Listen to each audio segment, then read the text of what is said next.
ಬೆಂಗಳೂರಿನ ಆರ್ ನಗರದಲ್ಲಿ ಬಿದ್ದ ಮರ, 2 ಕಾರು, 1 ಬೈಕ್ ಜಖಂ. ಶಾಲಾ ವಿದ್ಯಾರ್ಥಿಗಳು ಪವಾಡ ಸದೃಶ ರೀತಿಯಲ್ಲಿ ಪಾರು.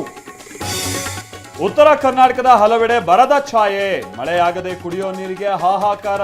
ಬರಪೀಡಿತ ರಾಜ್ಯ ಅಂತ ಘೋಷಿಸುವಂತೆ ರವಿಕುಮಾರ್ ಆಗ್ರಹ.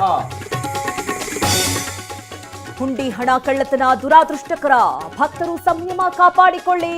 ಹಿಂದೂ ವಿರೋಧಿಗಳ ಷಡ್ಯಂತ್ರ ವಿಫಲಗೊಳಿಸುವಂತೆ ಆರ್ಎಸ್ಎಸ್ ಕರೆ. ಡಿಕೆ ಶಿವಕುಮಾರ್ ಸರ್ಕಾರ ಬಾಂಗ್ಲಾದೇಶಿಯರ ಸ್ವರ್ಗ. ಮಸೀದಿ ಮುಂದೆ ಪ್ರಸಾದ ರೀತಿಯಾಗಿ ಎಸ್ಐಆರ್ ಪತ್ರ ಹಂಚುತ್ತಿದ್ದಾರೆ. ವಿಪಕ್ಷ ನಾಯಕ ಅಶೋಕ್ ಆರೋಪ. ಮಸೀದಿ ಮಂದಿರ ಅಂಗನವಾಡಿಗಳಲ್ಲಿ ಎಸ್ಐಆರ್. ಬೆಂಗಳೂರು, ತುಮಕೂರು, ಹುಬ್ಬಳ್ಳಿ, ಕೋಲಾರದಲ್ಲಿ ಕಳ್ಳಾಟ. ನಿಯಮಗಳನ್ನ ಗಾಳಿಗೆ ತೂರಿದ ಬಿಎಲ್ಒಗಳು. ಹಾಸನದಲ್ಲಿ ಫುಟ್ಪಾತ್ ತೆರವು ವೇಳೆ ಹೈಡ್ರಾಮಾ. ಅಧಿಕಾರಿಗಳು ವ್ಯಾಪಾರಿಗಳ ನಡುವೆ ವಾಗ್ವಾದ. ಜೆಸಿಬಿಯನ್ನ ವಾಪಸ್ ಕಳಿಸಿದ ವರ್ತಕರು.